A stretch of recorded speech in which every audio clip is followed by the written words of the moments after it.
clicked record. Dennis, it's so great to see you. So good to be chatting as always. And yeah, I think I'm just gonna hand this one over to you. You have some awesome notes prepped for us to dive into some of the things that we talked about last week with Severance with a little bit more specificity. And I'm just excited. So yeah, I'll toss it over to you. Me too, Reese. I'm super excited, and it's always lovely to see you. You're looking stunning, as always. As always, Thank you, thank you. Just gotta give, just gotta point that out. But yeah. So I feel like last week we had such a great discussion on Severance, and I think at least for me, you could see my neurospicy glee just sort of coming out and talking about all of these different things, and so it wasn't. I think it was wonderful because we're incredible, but I also don't know that we were able to get to some of the key things that we would love to have highlighted and talked about. So I'm going to try to come at this a little bit more disciplined while still maintaining our usual twists and turns. So yes, but what we thought what I sort of went through and just sort of went through my notes and went through stuff I found online and just really looking for some ways to organize this for our listeners and so. I think where we landed is just to spend some time on a few key themes that we've noticed, and would love to get your take on some of these. And of course, adding if you have any as well that I've missed that I haven't that maybe I haven't thought about would be awesome. So we'll go where we go, but we'll try to keep the container of our session today to be a little bit more focused, a little bit more targeted, if you will. Yeah, a little bit more targeted, and again, if we go elsewhere, I'm sorry, not sorry, kind of thing. But yeah. So yeah, one of the let's just jump right in. I think one of the key themes, maybe the number one theme for me is this interplay between autonomy and patriarchal control. And what's interesting is in reality therapy, right? One of the 5 areas that they talk about is this idea of freedom, being able to make your own choices. So, from one lens of a modality of therapy, one could view this as a fundamental thing that humans need, one of the 5. And so, I don't know. To me, I don't know. What do you when you just hear that interplay, autonomy versus patriarchal control? What comes up for you? I guess just even in those words before we talk about characters or anything else. Yeah, I think. Through the lens of Severance, autonomy versus freedom is just so clearly the biggest chunk there that we see. And for that to be kind of mirrored into patriarchy, I think it just resonates in the sense that both capitalism and patriarchy come from the position of power over, right? Having to hold your power by pushing down other people, not by pulling yourself up. And I think when we see characters really come into their own in Severance and also really challenging the system at hand, it is when they are pulling themselves up, right? Like the classic pull yourself up by your bootstraps and kind of making your own way.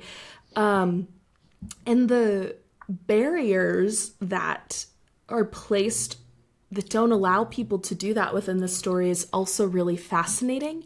I think the other thing that comes up is this is bad for everyone, right? That no one benefits from power over, because even if you were the person in power, in a power over structure, it changes the way you think about humanity. It changes the way you think about the importance and quality and sanctity of human life, of human consciousness, which of course is a big theme in Severance. And if you don't value other people with the same that you value yourself, it's kind of you get into this weird cycle of no human being is actually valuable. You're only valuable based on what you produce and create and the next level of power you can get to. So even the people in power, it harms them because there's never enough. And I think we see that constantly in our society too, played out, right? Like political figures and big billionaire figures, it's like no money is ever enough. No amount of power is ever enough. You constantly need to keep leveling up, because if you're not, at the end of the day, when you put your head on your pillow, you're losing power because you're not exerting it over someone else. And I just think that that's really dangerous. Yeah, God, you said so much good stuff in there, and my brain already had like 10 things to say. Yeah, please. I'm going to try to pick out the most important one, if I can, if my brain will actually cooperate. Yeah, just so much truth in this, the hurting of everybody. That's where my brain, my body keeps going back to. Yeah. And the image that came up to me, and I think we even see this, that being part of this game, right? You are locking yourself in essentially a cage with no bars. So, yes. But you've put these, it reminds me of the images I've seen on the internet with a bird that's in a cage, but literally there's only 2 bars, and the bird is looking at, is just like looking out between 2 bars, right, where literally the rest of the cage is completely free, practically. And I feel like we put ourselves under that. The other thing is you described perfectly to me the idea of technological attunement. This idea of, which, is you love philosophy and versus, I'll compare that to the poetic attunement, which is something that I'm trying to lean more and more into, versus this everything's a commodity. Here's an interesting thing, like, and see how this lands. When we talk about the perfect woman, right? And this idea of, Severance is about splitting this consciousness, right, into multiple things. We see Gemma split into multiple different things. To me, this isn't a science fiction necessarily, but it's really the patriarchy's dream in some senses. For many of it's a woman's mind literally divided and conquered. So you could have a Severance where your wife, okay, now she's the housewife who does perfect things. Now she's the perfect mom. That's a different, switch on to mom mode. I mean, which we ask women to do already, right? Right. But what's the ultimate piece of that? Well, my wife's too busy doing chores and cleaning the house. My wife doesn't want to have sex with me anymore. We're never intimate. Well, do you help with the housework? Well, no, she does that. I work. Okay, but maybe, well, now if you have the chip, she's not going to be tired from doing housework, right? Oh, okay, it's fun time in the... No. And talk about the Madonna whore split, right? Like, now I can literally have my wife be a whore in the bedroom, but not have that... everything about it screams control over women in my mind. Wow, yeah. In terms of that metaphor. Yeah, I think that really called to mind, which I don't think we've talked about yet, and I can't believe we haven't, but the way that Severance is used in world for pregnancy and for giving birth. And it's like, that was such a bone-chilling revelation for me that was like, holy shit. Like, it's dangerously close to Handmaid's Tale, right? Where it's like you turn women into the baby making machine, and it's like, well, who wants to your only purpose be what you produce for the world? Again, we can see the relationship to economics there as well. That you actually aren't inherently valuable. Only things that are separate from you, that sure, we might need you for this one little part, but we don't need you for anything else. It is the thing that's valuable that you create, but it's not you, because we can get anyone to do that. But we want a woman to be able to keep producing. It's like, well, you don't want that. No worries. We'll just turn it off. We'll just turn off the pain. And that section being about the wife of a politician, I think also isn't lost on me either. That like the idea of a perfect image that is politics, right? Is projecting the image that voters want to see, that constituents want to see. And the family has always been a part of that, right? Like how golden retrievers pull better than poodles do, and family men pull better than single men do, right? It's like it kind of nestles in all of that. And I do want to go back to what you said about like it being harmful to everyone too, in that we can talk all day about how patriarchy is still harmful to men. And I love this image of like you're in a cage of your own creation. You are. Masculinity is a prison of men's own creation, right? It is something that you have chosen, not you, but the royal you have chosen to be held down by. And you don't have to be, right? I think the example of you painting your toenails is the perfect kind of anecdotal response to this. And then everything being commodified, right? I think there's a really direct relationship to the objectification of women. Not just are women constantly objectified in that their visual pleasantness is supposed to be for the male gaze, but that it's actually taken one step further into, okay, now how can we sell it? How can we make money off of it? How can we profit off of it? How can we produce something out of this for the betterment of patriarchy, right? I think there are ways, and we see this like in the sex work industry, that women can take back that power of commodification and say, okay, you want to turn me into a commodity? Great.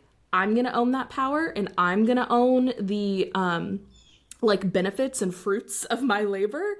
But in large part, there is that other piece that comes up for me.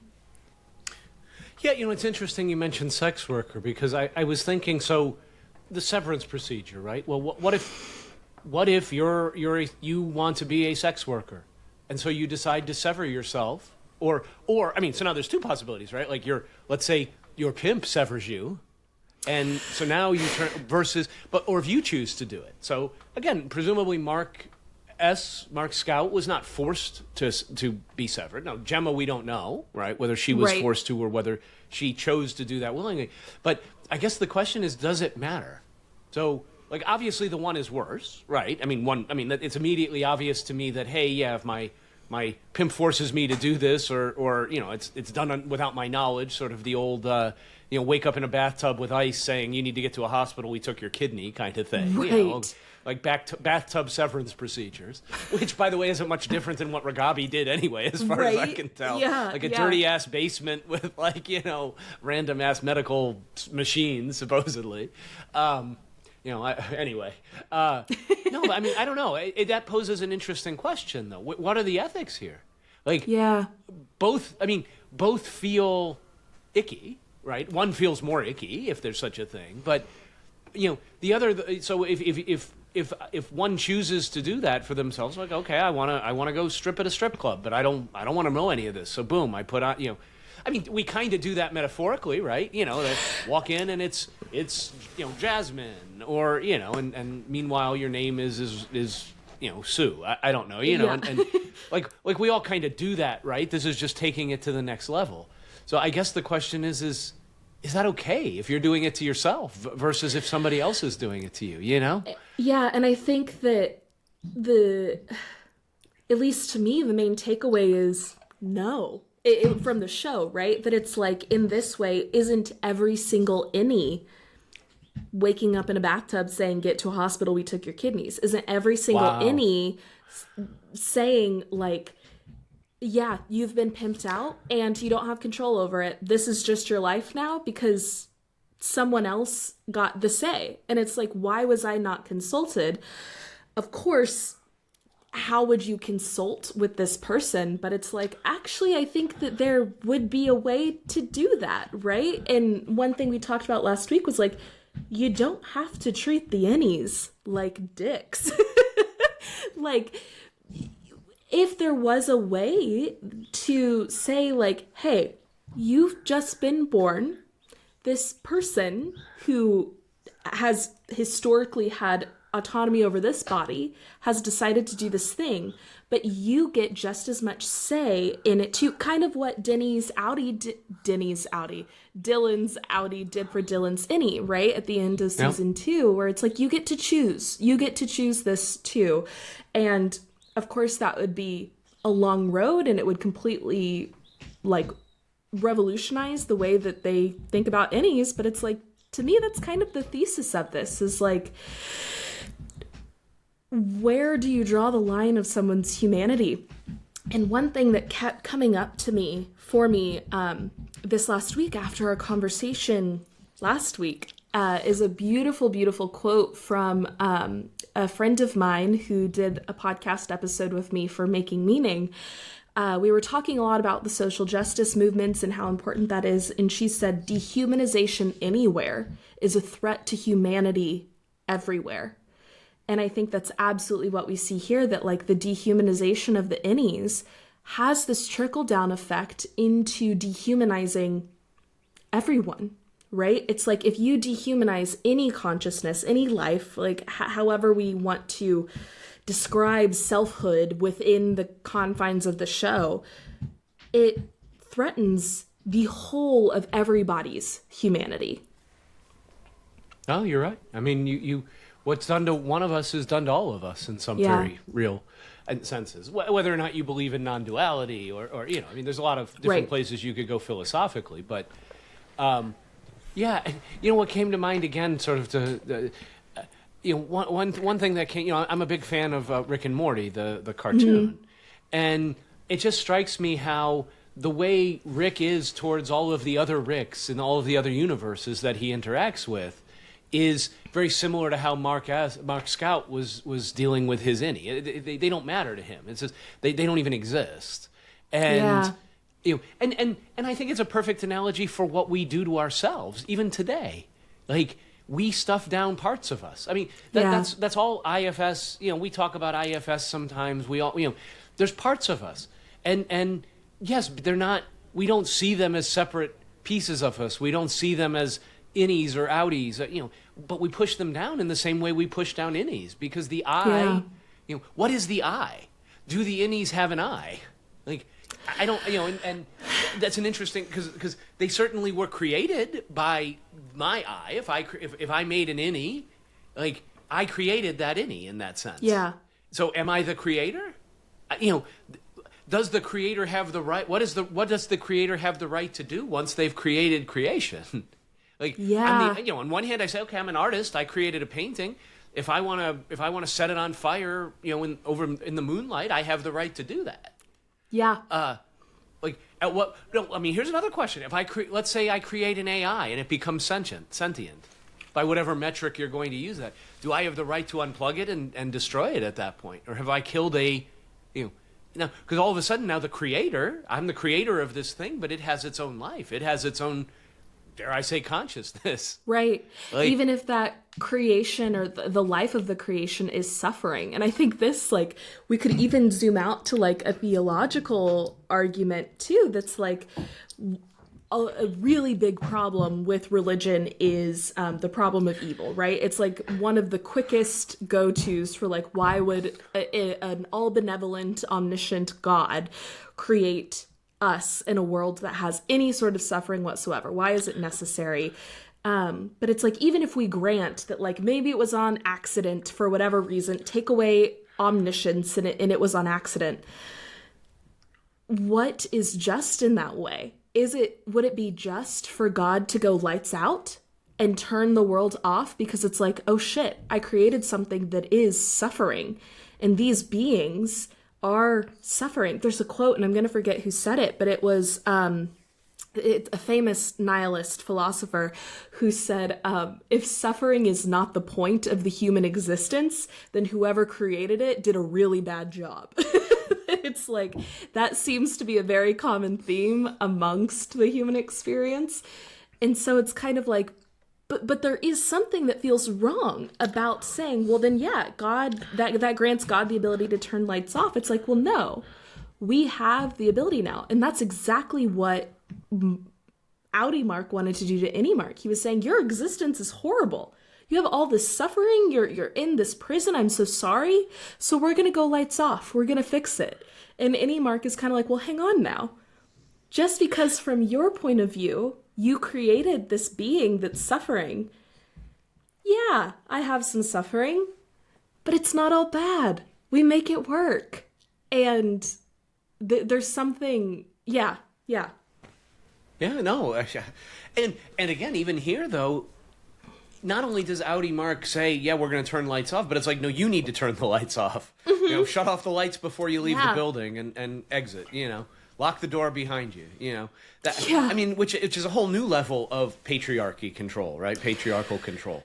Like, I mean, there's the, you know, again, disregarding gender, right? In this case, like Mark's patriarchal attitude towards his Innie's autonomy. I mean, and again, we focus on women for the most part, but it's still true here too, and it's just interesting to point out. You know, just a couple of other thoughts here, and then maybe we move on to see what else comes up. But you know, totally. the two characters to me that, you know, I marked in here, and really a third as we were talking came up. But you know, number one is Heliar and her, you know, her Innie and her really like literal my body, my choice being literally enacted. You know, and to me, her rebellion, her willingness to, against herself, against God, in this case, Helena, right? You know, Helena God, from Heli's perspective, right. Really, to me, symbolizes that internalized oppression versus autonomy. There was a part of her that wanted freedom so badly that she was willing to sacrifice everything to get it. It's almost give me, you know, talk about give me liberty or give me death. The Patrick Henry quote that I played the role of Patrick Henry quite famously and quite well, if I must say so, in second grade. It got incredible reviews in the school Gazette. EGOT is on the horizon. Yes, I feel ripped that I didn't get my EGOT. You know, someday. So that's one. You know, I think Gemma is really the extreme example of bodily autonomy being violated. So again, we don't know how she got there, right? So I don't want to say, you know, she may have chosen this knowing fully, without knowing, with fake promises. She could have been raped. You know, we have no idea how she. You know, how did I get here? We don't know that. Was it a kidney in the bathtub situation, as we said? But you know, her trauma as a woman, specifically not being fertile, not being able to have a child, to me, was weaponized, right, by the male-dominated lumen, in the sense of, and again, I could go on in terms of the creepiness of the doctor watching, you know, just watching women, having cameras watching Gemma in every way, watching her at all times, seeing what she's, and apparently getting some sort of, I don't want to say arousal because we don't necessarily know that, but certainly some sort of pleasure in a way we don't fully understand out of basically keeping this woman trapped and fragmenting her. I mean, to me, that just seems sociopathic, you know, in real ways. Like, you talk about torture, you know, let alone the physical torture of, I mean, having her mouth hurt when she goes into the dentist. When this guy's not a dentist. Now, I mean, my hope is he's not like ripping up her, but, you know, he's causing pain to the point where her Audi's like, yeah, I feel a little bit of tooth pain. My mouth hurts, you know. And now imagine the poor Innie who's having that done to them, and that's their only existence. Like, that's all they know. You go from, okay, I feel fine when I walk in, to extreme pain. You zap out of existence. I mean, that's Sisyphusian, right? That's totally like get your walk or I'm thinking of Prometheus. You know, having the birds peck out your intestines for all eternity, kind of thing. You know, and for bringing fire. And then as we were talking, I'm also thinking about Helena in terms of, you know, despite being ostensibly the next leader of the company, the most powerful person at Lumen, we see in that egg scene her still being, you know, she takes one piece of control, right, in that she refuses to eat her eggs raw. I wish you'd take them raw. So. But other than that, she still finds herself oppressed despite being the one in power. And so I think that speaks to exactly what you said of how the caged, when you're playing in this system, regardless of whether you're on the top or on the bottom, you're still in a cage of your own making. Yeah. You know?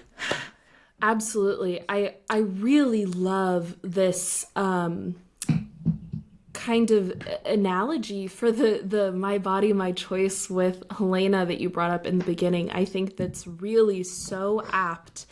And truly this idea that like my body doesn't mean anything to me if I can't use it for what I want to use it for is just so powerful. And I do think it invokes like a real fear, at least for me, the opening scene being a woman lying unconscious on a table that's very coffin-esque. It was so striking. And I think us kind of following and identifying with Helly is also really interesting. And then a woman being in Gemma's role, right? It's almost impossible to imagine a world where Severance is created and Gemma and Mark are flipped. Like we gender bend those characters. That seems odd. It feels like it would not carry the same weight. And why is that? It is because there is something like weirdly, I almost hesitate to use this word, but like you were saying with this doctor finding pleasure, there's something almost weirdly erotic in creating a subservient woman and as an experiment and seeing how she works and operates like as a mom and as a wife and as a patient. It's like in all of the different consciousnesses that we glimpse into that they put Gemma's different split selves into, she is always in a subservient position, like patient, not doctor. In the airplane, it's like you're at absolutely no power when you're in an airplane crashing, but the flight attendant's walking by and talking to her. And what's the other one? Oh, like 50's housewife on Christmas, whose husband is saying, write these letters, right? It's like they're all subservient positions. And how do you reclaim that when it's been taken from you? You have to threaten the thing that they want from you. And I think that's what we see Helly do, right? Like I'm in her threatening her body. That is the only way that she can make them value any power that she has, because it's like, that's what you need me for. You need this. So I have to threaten that in order to gain back any control. There was something so else. So true. I think too, another thing that is fascinating in this is how the difference in the way Dylan and Mark interact, their outies interact with their innies. But also in this final scene, or not final scene, but the scene where Helly and Mark in the season 2 finale are talking right before he finishes the Cold Harbor file. And she says, but I'm her. I'm her. There is a certain kind of identification that Helly has between her innie and outie that Mark and Dylan don't have. And I do wonder if anything within that is this kind of, I don't know, like womanly nurturing piece that is like, even if I don't know a woman at all, if I walk into a random room and there's a woman and a man, I'm going to feel more safe with that woman, right? It's like there is this weird familiarity there. I don't know. That's a little bit of a tangent, but something that what you were just talking about brought up for me. Yeah, well, we love tangents. I love tangents. Yeah, so I agree with everything you said, honestly, and more. I mean, I think there's so much more to be explored there and really thought about there. And the more we talk about it, the more comes up, essentially. Yeah. In terms of, I mean, even thinking of Miss Casey, you know, she, to me, could represent the patriarchy's perfect woman, right? Quiet, compliant, and ultimately disposable. She served her purpose, you know, and goodbye, gone forever. And I mean, again, it goes back to that transactional, right? We talk about people are transactional. Yeah. Like that's what this technological attunement that we all live in, that's only being accelerated, leads to, is the complete. Severance is sort of, the end game. It reminds me of iRobot a little bit, where Yeah. it's like when you put all of these things together, what does it lead to? A revolution. Well, whose revolution? Now you're asking the right question. Right. And anyway, that we could go off on a true rant here, but to shift focus a little bit, if it's okay, if it feels right please. to you.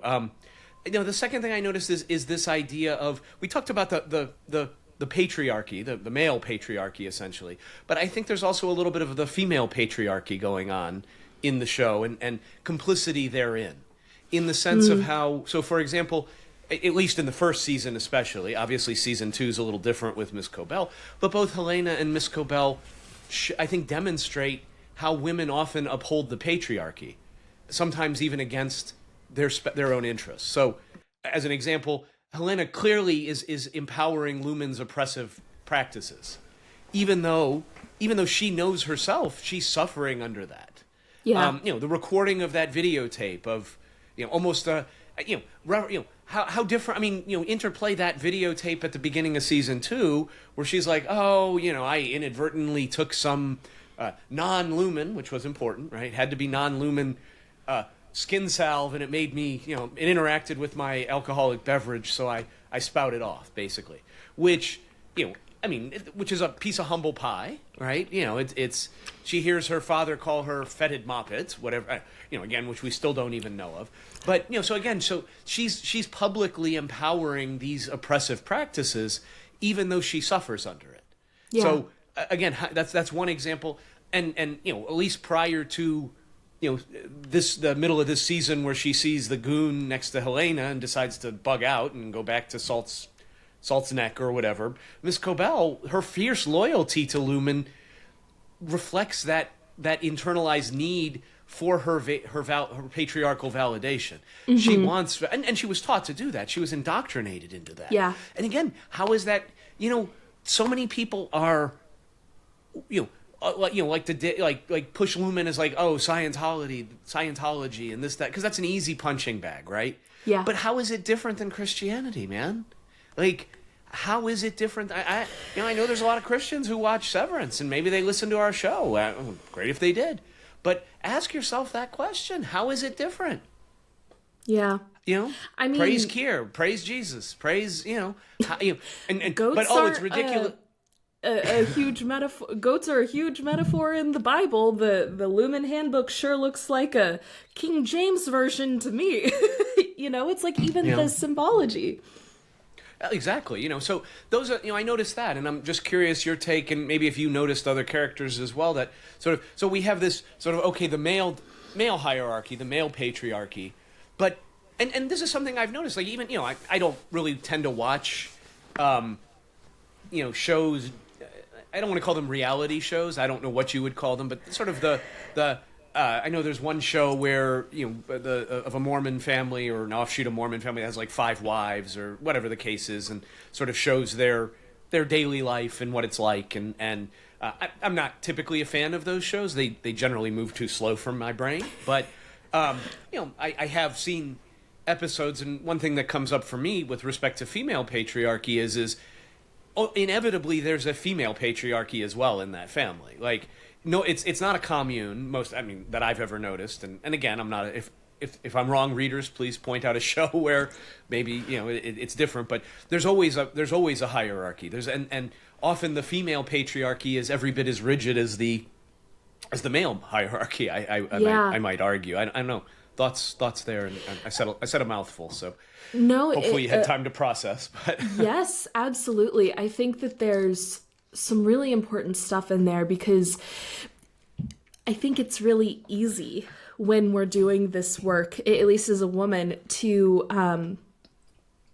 point fingers at men, right? It's really, really easy, and for good reason, because straight white men throughout history kind of have taken on the role of oppressor and like settler, colonial, all of that good stuff.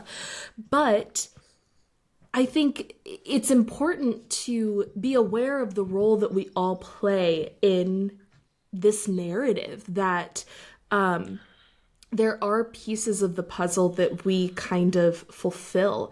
And even in like radical, I'm gonna forget the word, but like essentially to the point of like man hating feminism. Like that exists, and I understand how you get there. It is still upholding the very evil that you are condemning, right? And so I think it's really hard with this trying to undo what we don't like. It's you have to get really clear about what it is that you're condemning. Are you condemning how men have treated women? Or are you condemning any life being upheld above any other? And how can we move forward? Like, what is true restructuring, right? And I think for a really long time, I had this belief that, maybe burning it all to the ground is the only way that we can rebuild. Like, you kind of have to start from a blank slate. But the older I get, and maybe this will continue to change, I hope it continues to evolve, certainly. But the older I get, the more I'm like, if you burn it all to the ground, history will repeat itself. We have to learn from our mistakes and move forward with something different. It's kind of like you can't fight fire with fire. And I do think that Cobell is such a fascinating case study of this. And we get I forget who says it, but it's like she was raised by Lumen, right? She was literally raised by a patriarchal corporation. And to see a woman who is so in her own power, but only within the framework that she was taught, is this really weird tension. And I think to see Helena in the structure of the show, it's almost like not even being able to see past the reality that you have been given, that there is some new reality that you could construct. It makes me have a lot of sympathy for these women, because it is kind of like there's no way Helena could imagine having any sort of control, any sort of power, any sort of autonomy outside of her family. Because if she defects, if she abdicates, for lack of a better term, she's a social outcast. She's a cultural outcast. She could not be amongst people without that being like a target on her back and a stamp on her forehead. That I am an Egan who chose not to be an Egan. That would become her narrative, that is still defined by Lumen, that is still defined by the thing she doesn't want to be a part of. So I have a lot of sympathy for her trying to find ways to hold on to power within the structure, because until you can redo the structure, you will always be defined by it. But to kind of zoom out external to the show, there is this added layer of, okay, at what point, like, is playing the game just perpetuating the game? And does Helena have a responsibility to kind of say, like, look, yeah, I am the next CEO. Dad, you're gonna die. Kind of do some sort of coup and start to remake Lumen in a better image that isn't Kier's image. I don't know. Yeah, so I think it's really complicated and difficult. And for practical application, I would just urge any women that feel this tension, I feel this tension, to notice the areas where masculinity shows up for you and what that triggers within you. Does a man showing vulnerability or traits that are typically considered feminine turn you off? Does a man showing traditional masculine traits feel really exciting to you and like, oh, well, that's a real man? And sure, some of this may be biological, but think about the ways that we are also contributing to the system and the work that we need to do to continue to make a safe space for men to be allies.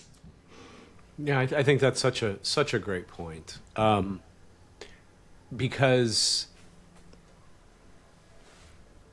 I mean, just from my own personal perspective, it's yet not 100% clear to me where I play. Like what spaces are sacred spaces that I shouldn't, that I don't need to be into, or that it's not welcome, it might be harmful for me to be in, and what spaces are good spaces, safe spaces, brave spaces, because I don't, I've tried to, the term safe space has been talked about a lot, right? It's a safe space, and I don't know if there ever is such thing as a safe space, but what there is a brave space, and they're different, I think. I don't know if in a safe space, particularly if somebody has tremendous trauma from their experiences with men throughout the years, which I'm really sorry about, and I know there's many women that truly, like, men have abused you and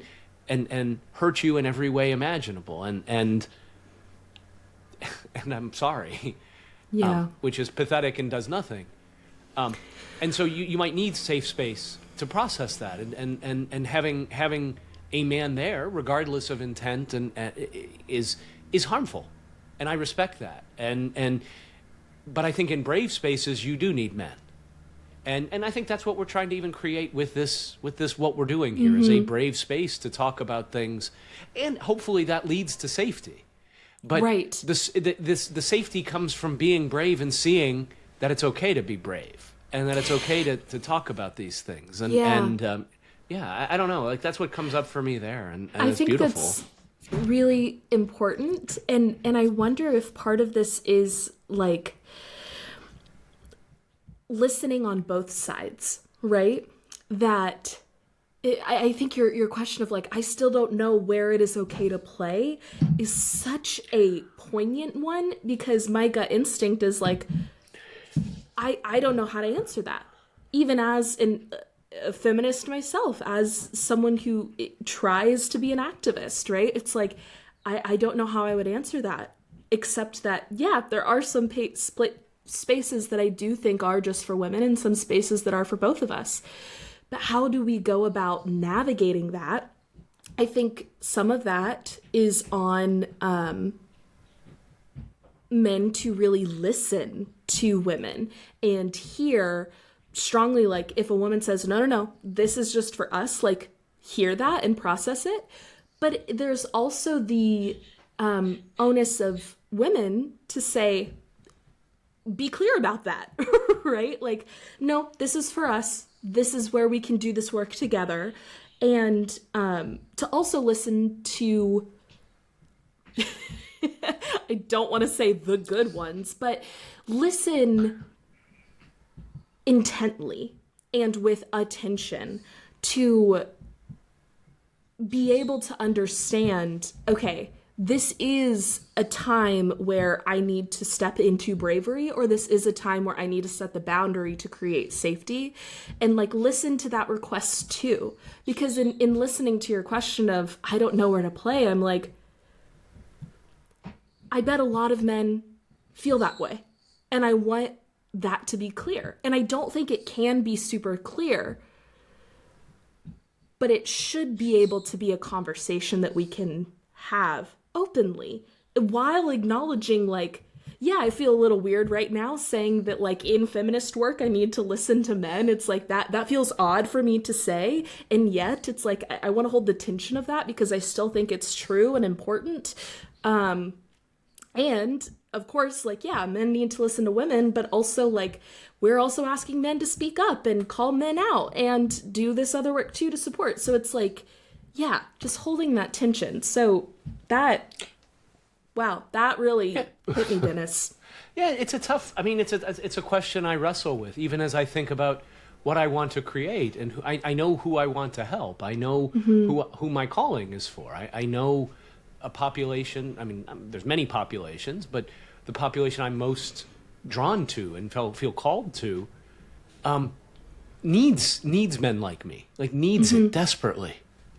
And the other problem is it's so, how do you tell who is in fact genuine and authentic, and who's there for ulterior motives?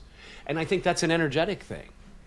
And I think that you have to have discernment. And, I believe that my energy, if you will, is I know where I'm coming from. And so if I'm misunderstood by people, we did that meditation weeks ago. It's okay, because the people who need to hear will hear. And I don't need to worry about, if I'm true to who I am, and I know my heart, I see my own heart, I know there is no ulterior motive. There's no, I want to do, or if it is, it's deep in the subconsciousness or deep in the unconscious, but there's nothing, and I've searched myself a lot, and yeah, and especially as I continue with my spirituality. I mean, I'm entering a space which is more female dominated in general. There's in terms of sort of the therapeutic coaching space, and I prefer the coaching side of the line for the most part, but also have the training and education and heart to be able to help on the other side, on the more therapeutic side.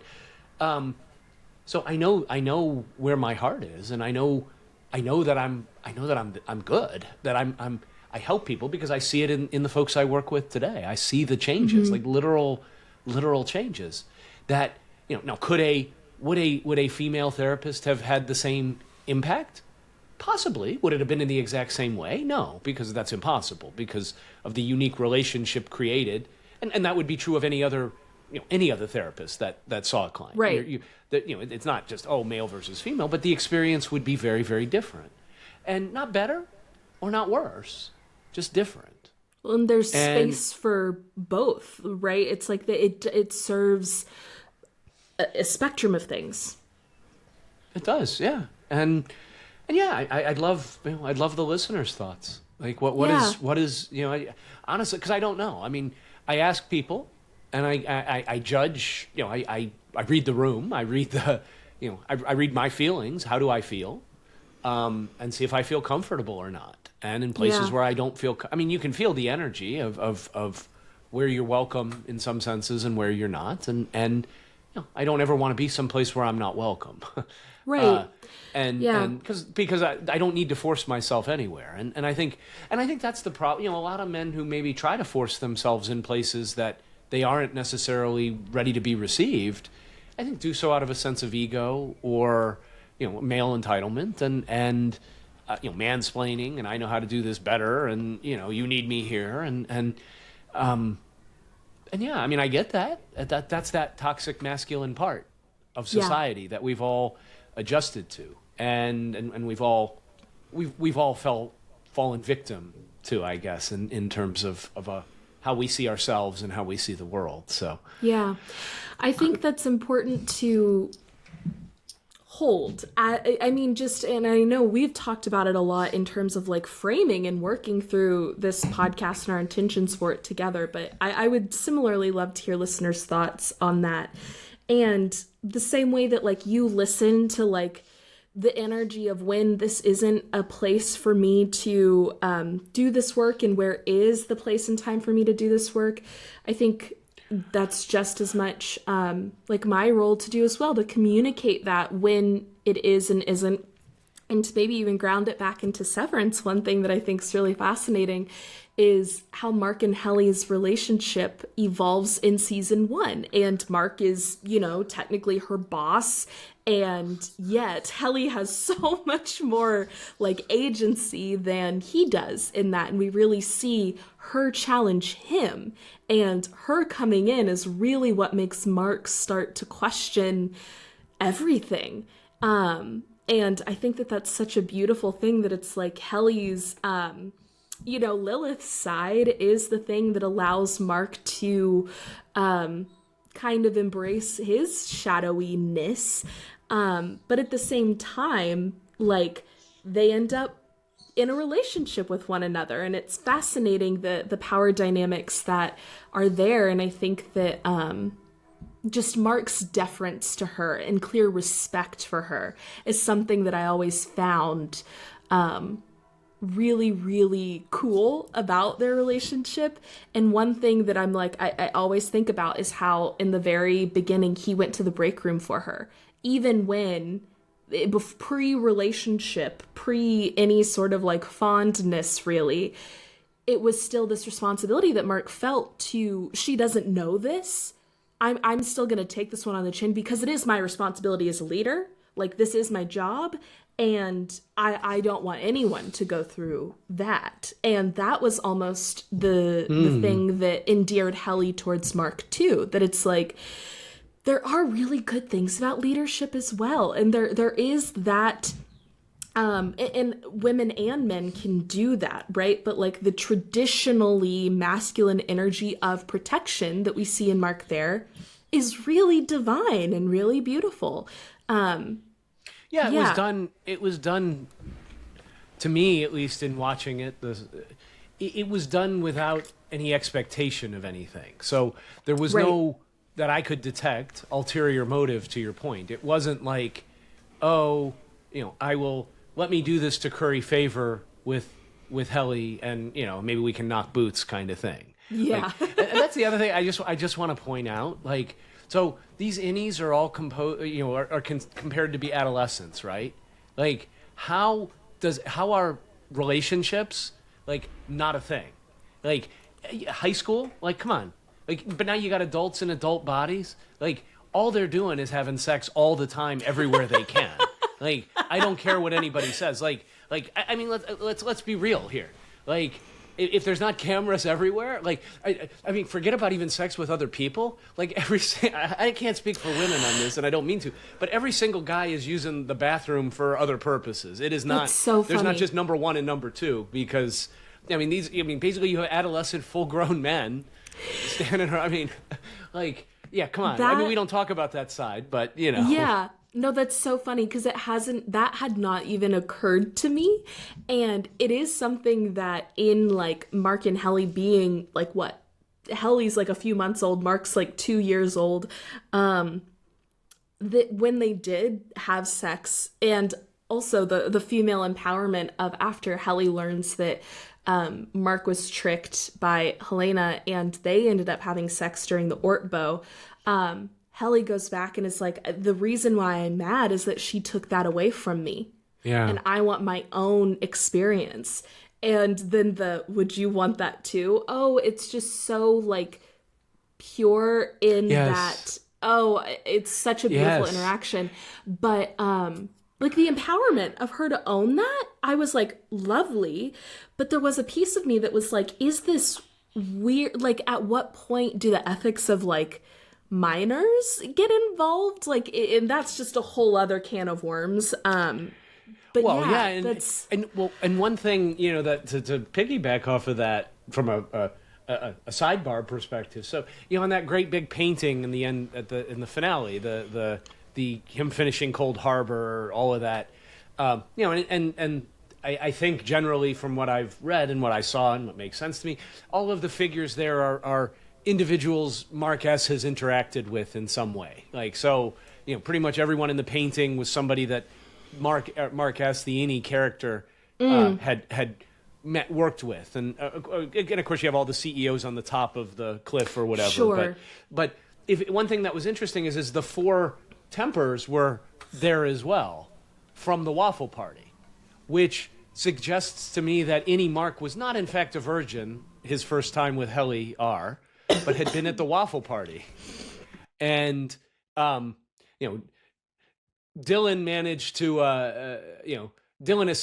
we never saw the full, let's say, completion of the Waffle Party, but it was pretty clear where the hell it was going. And if you think about it from a conditioning perspective, that'd be a hell of a way to condition people to finish files. Your Waffle Party, you get a happy ending kind of thing. And so, again, I think it's interesting. Now, Helly never really had that experience. So one could say for Helly, that was her first time, perhaps. I don't know. I mean, we know for Mark it wasn't directly because of the previous episode, but there's also inference that, that's how they use to keep their workers in line. And what a female, no. So, I mean, again, and here, look at how we're playing on male-female stereotypes. Like, even me in talking about this, well, like what guy wouldn't want to go to this waffle party? I mean, I get to have sex, for the record, I don't know that I would, because it was really creepy to me, but maybe my Innie would feel differently. I don't know. Yeah. But would that reward be as good for Helly? if she had gotten the waffle party, or is that rape at that point? Like, right? Would it have? Did Mark S. in the innies having sex? Did Mark S. rape Helena? Did Helena rape Mark S.? That was my thought with that when we fully learned that it was Helena, because of course, all of the threads and the like her missing the switch and the dings, it's like I had the suspicion. But when we fully learned that yes, it was Helena, I was like, that is assault. To me, that was like, whoa, that is fully Helena assaulting Mark S. And kind of a gender dynamic flip that typically when assault happens, it is men in the power position over women. And that is about power, right? Like sexual aggression and sexual assault isn't about sex. It's about power. Always. And interesting to see Helena almost in this way that, like, for her, it was about the romance of it. But in that way, it was almost like the assault of power was against Helly in my mind, whereas the, like, physical assault was against Mark. But that is interesting with the waffle party thing. That's something I hadn't really considered either. And even if that's like an educational thing in a weird way, because that was another question that popped up. I'm like, how do Mark and Helly know how to do this? Right. Which birds is like, and the of bees. Course, yeah. Right. Like, how do you get around to that? And, if Mark's first time was with Helena and then he learned and then he should, what you can figure it out. And it's like, is that really important for the thematics of it all? Yeah, right, Maybe right. not, but interesting to think about. Well, and with the Helena Mark S., so the Ortbo scene, I mean, there's a third layer of power, another layer of power in that she's the CEO of the company having, Yeah. well, and by her own words, having sex with livestock. I mean, basically, so what's up with that too? Like, Bestiality up in here. or do we, if it again is being in any slavery, like, yeah, with extra steps. At which case is she who is she then? The owner of the plantation? Again, having relations, having relations with their slaves. I don't know. There's just so many levels. And again, I don't know how much the writers are incredible, and we know Ben Stiller and but sometimes you create things. Ernest Hemingway talked about the iceberg. The iceberg is in Severance, right? We see it on Milchek's on Milchek's wall in his office, and which interestingly, the computer never got turned back on. Remember, the computer was "Hello, Miss Cobell," but we never see him on the computer, and the computer's not on his desk in any episode. It's sort of to the side. The computer's still there, but it never appears to be turned on. It's actually like facing away from his desk, if you notice it. But I think that iceberg is symbolic in the sense of, we're reading all of these things into what we're watching, right? But and the question can always be, did the writers think of this? When they were creating this scene, did the writers think of this, or did it become its own thing? And Hemingway, talked about sort of writing and this idea of the writing iceberg, where a good writer doesn't, only tells his readers a little bit, but he has to know what's under the iceberg. That was his big thing. Like, okay, you tell the 10% that's on top of the water, but you're a hack if you don't actually know what's under the water. And you don't say it because you don't know it. Hemingway said, no, a good writer, and I don't know if he's true or, believe what you want. He did eat a shotgun, so, I don't know what life advice I'd take from Ernest Hemingway. But did the writer, what part were the writers conscious of when they did this to create this iceberg? Because we're diving 3 layers deep in this. Was that intended? Well, and I do think... Does it matter?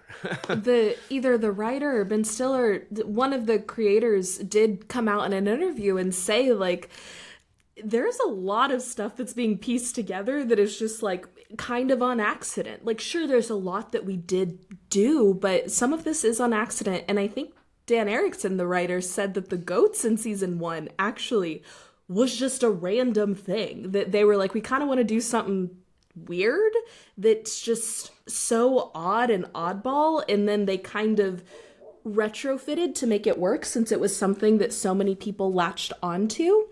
And so there's a lesson to be learned there too, with like how we co-create the iceberg with artists as well, right? That like you're only being told 10%, but what's beneath the iceberg, I think, is so personal to anyone consuming media, right? That it's like that is kind of how art evolves. And I think it's really fascinating to think about that with human nature as well. And in all these themes that we are discussing, like, clearly there is something about human nature that wants to understand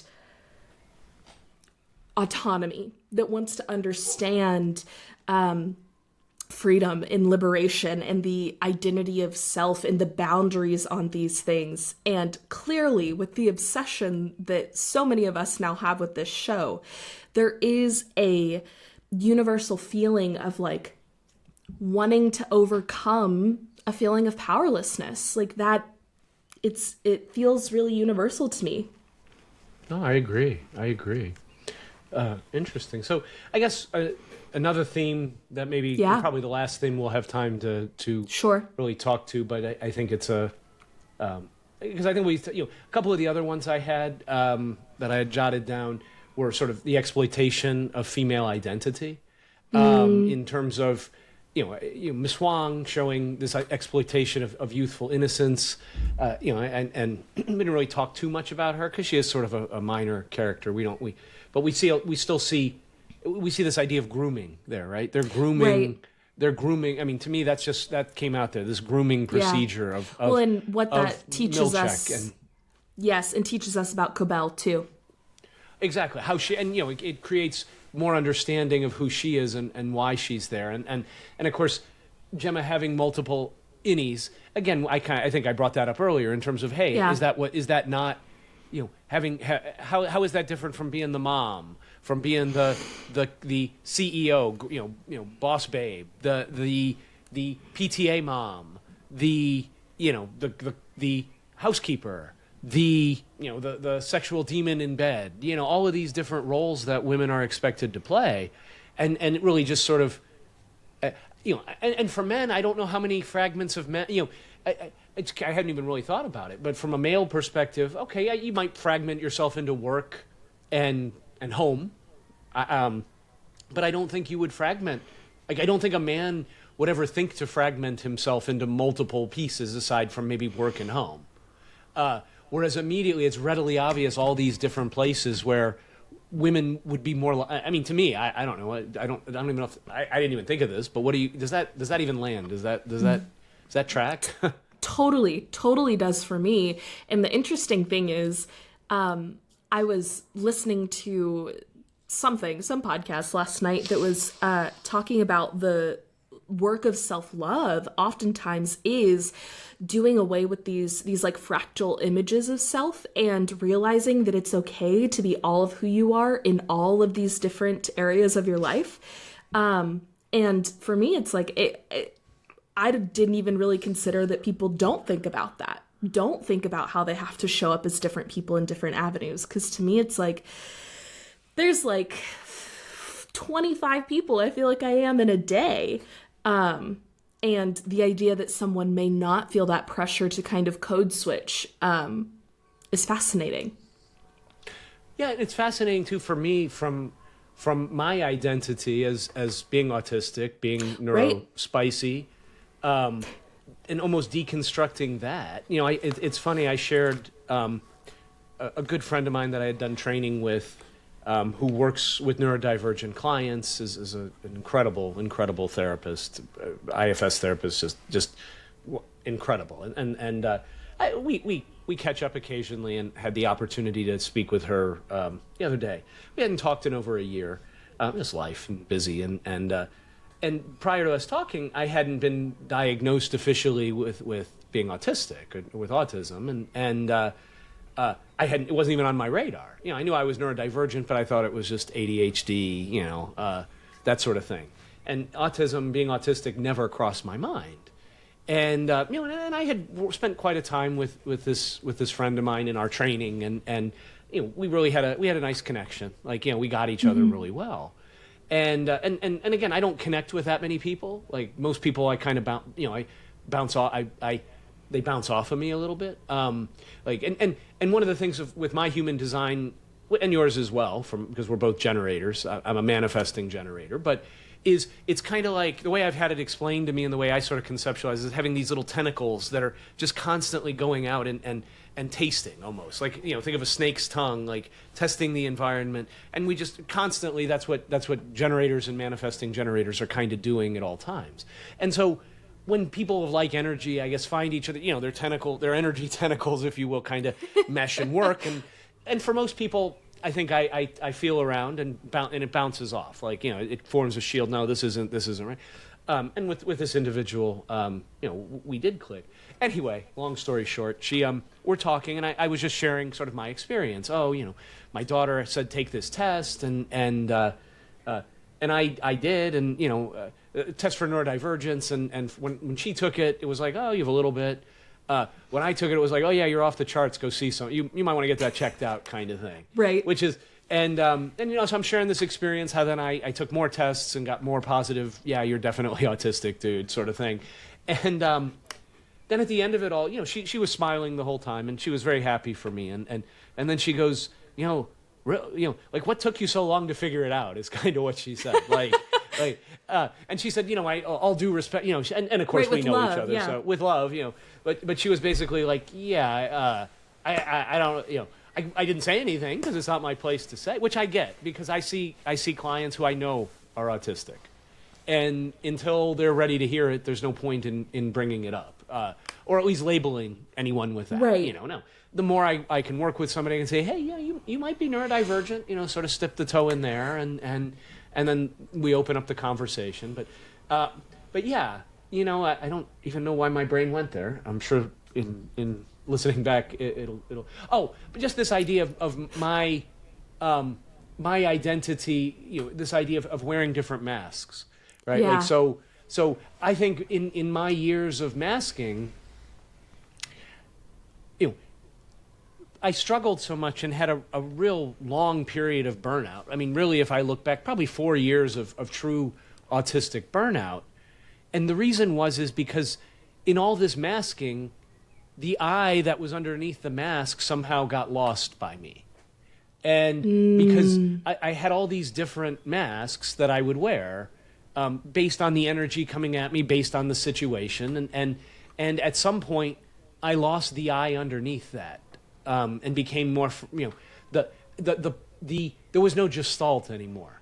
Like the parts were the whole, versus being more than the sum of the parts became the whole, versus which is not true. Right. And so the tail essentially started wagging the dog, and that caused burnout. And I guess I say all of that to say, in a sense, learning I was autistic was kind of a reintegration for me. Yeah. In the language of Severance, and it helped me bring back all of these multiple roles, these masks, these parts, not to get rid of them, but to celebrate them. Yeah. And also recognize that they're all part of the whole, and Yeah. that the more that they all have a place, and that they're all beautiful, and that Yeah. and I think that's why I always tell people who think they might be neurodivergent to just lean into it a little bit, because if you understand it was such a change from my understanding of myself, and it didn't all come at once, and it wasn't easy, and it wasn't like light shining, but ever since then it's changed. It fundamentally changed who I was and how I saw myself, and we need those. We need that in our lives. We really do.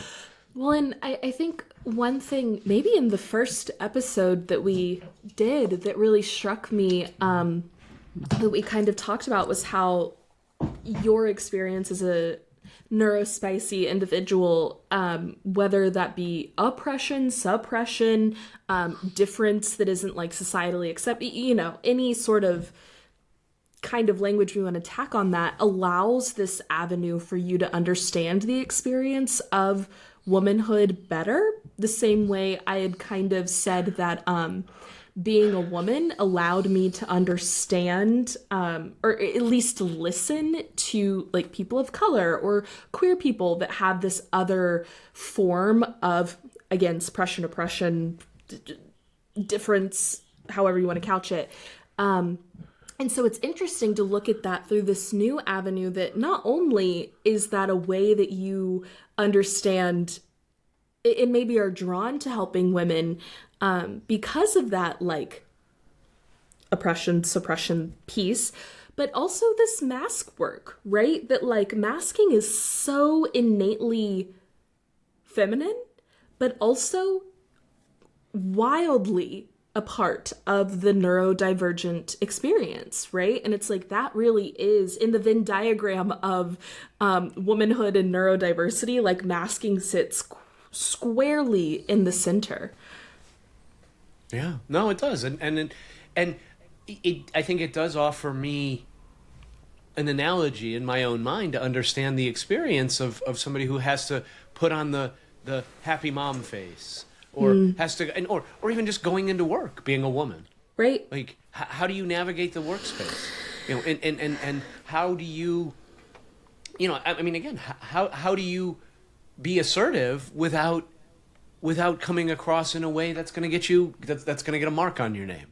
Yeah. How do you be, or how do you cry in the workplace?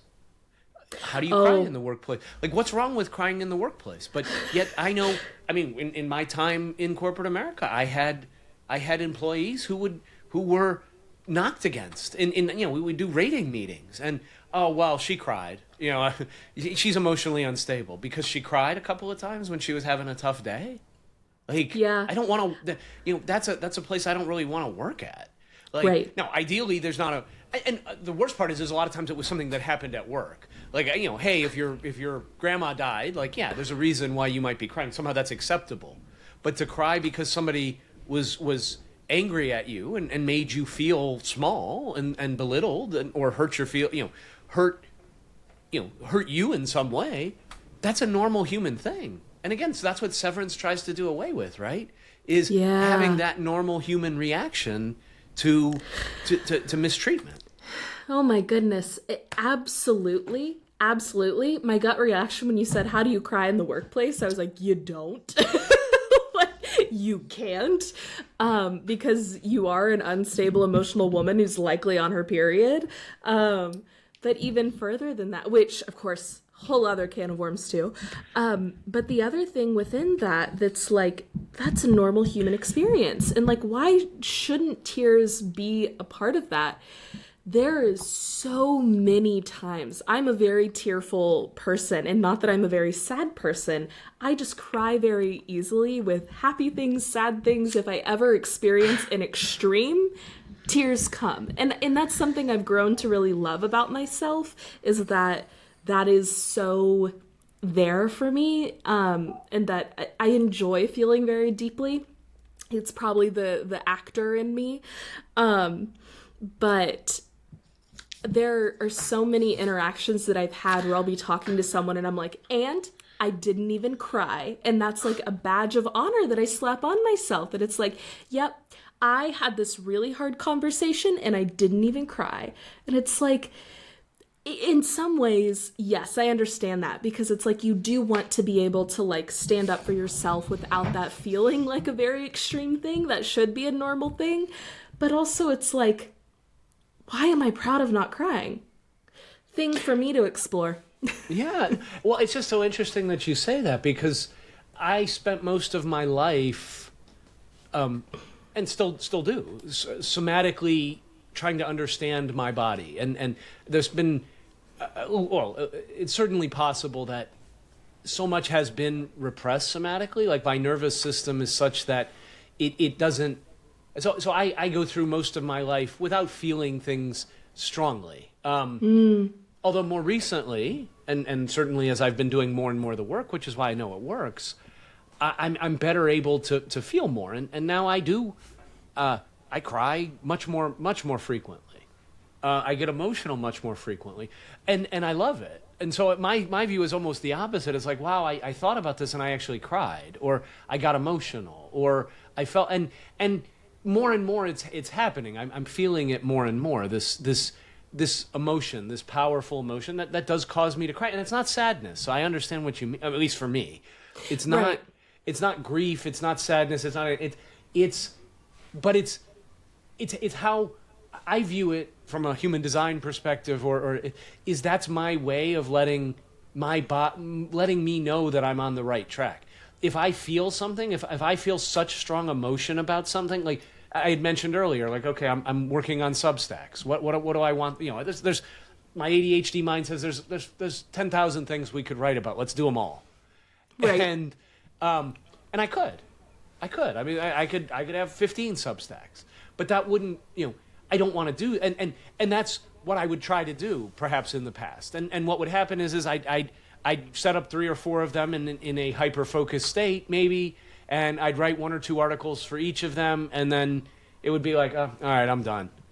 Because I wasn't listening to my emotions in it.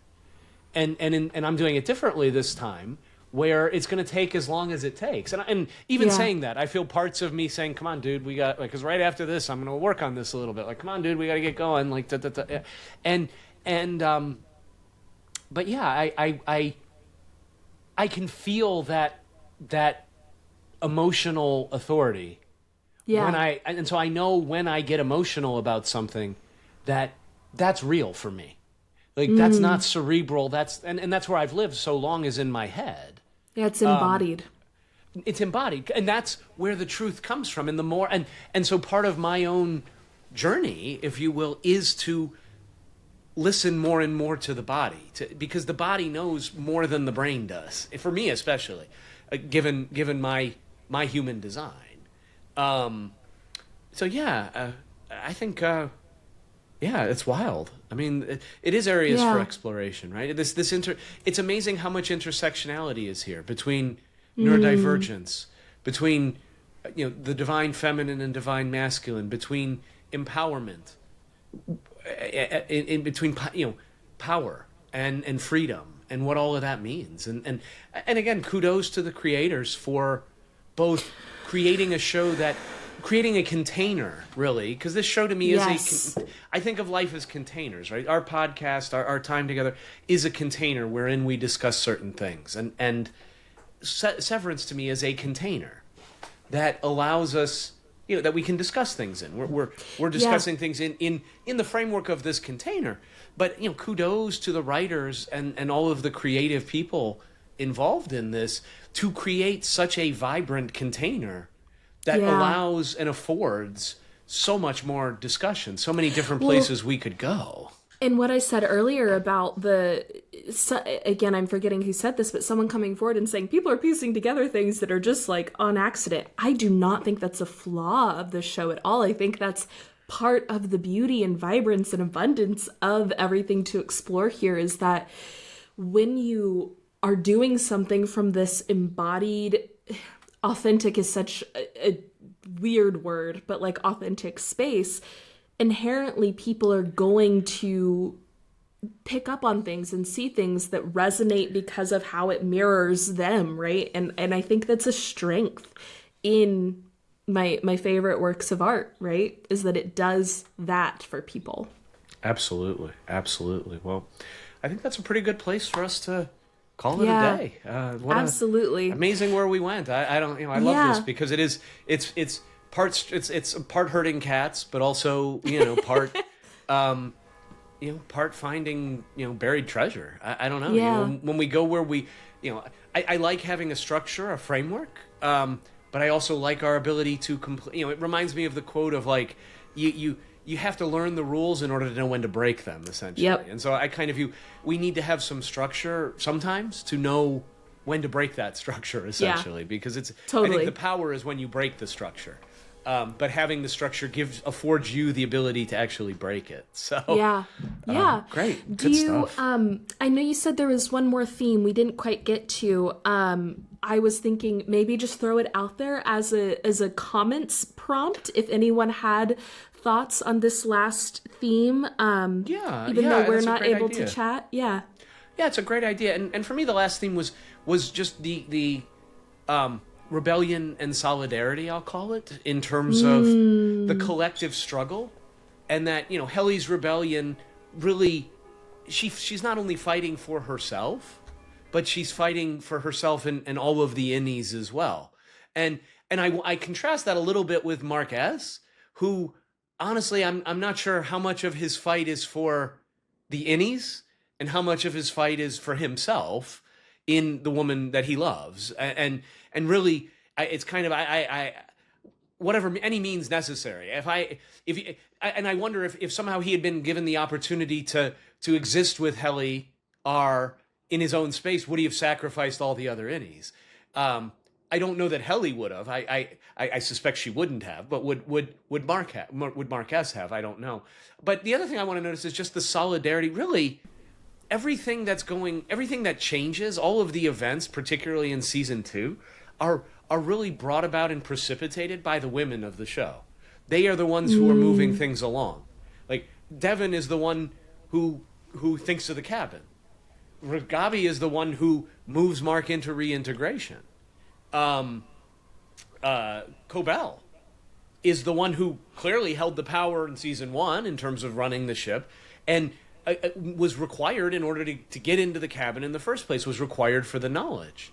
And, to me, that whole rebellion does prove the strength in sisterhood, if you will, even if that sisterhood is spanning different sides of even the same mind, and or different sides of the institution. Again, really, Dylan by far is the most of the doers. He's the one who actually makes things happen from the male perspective. He's the one who's hanging in there, enabling them to go into the outside. He's the one who holds back Milchek with the vending machine in the nick of time.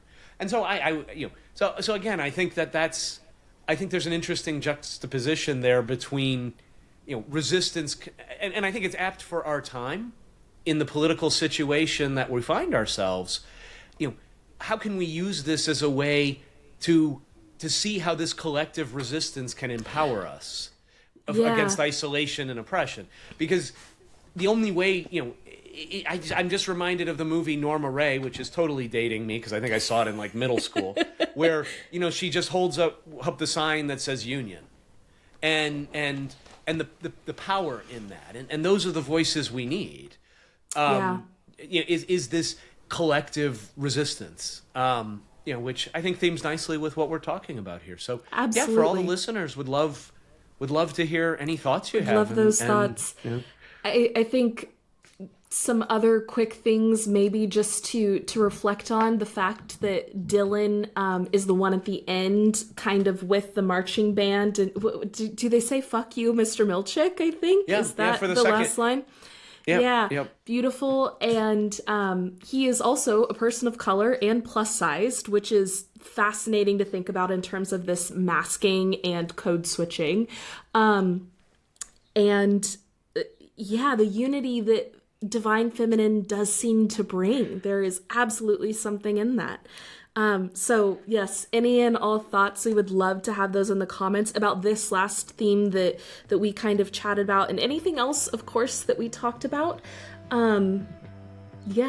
As always, Dennis, thank you so much for your thoughts, your feedback, for prompting my thoughts.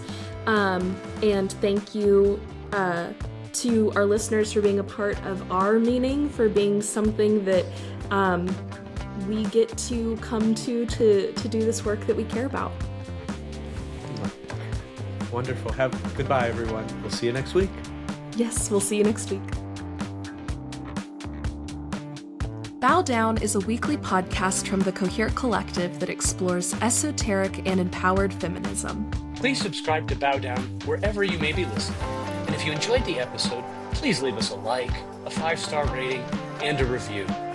And if there's anyone you think would enjoy this episode, or maybe just needs to hear it, please share it. If you want to stay up to date on all things Bow Down, you can follow the Cohere Collective on any social media platform at the Cohere Collective, and check out other content and offerings at www.thecoherecollective.com. If If you're interested in working with Reese to find and pursue your purpose, I encourage you to head to www.thecoherecollective.com/life-coaching. If you're interested in working with Dennis to shed your mask and embrace your desires, you can email Dennis at dennis@theheartstoybox.com. Huge thank you to Jack Corbett for Bow Down's music. You can find him on Instagram at j.corbe. Thank you all for joining us today. We're so glad you're here. And as always, we hope you feel like you are living more coherently.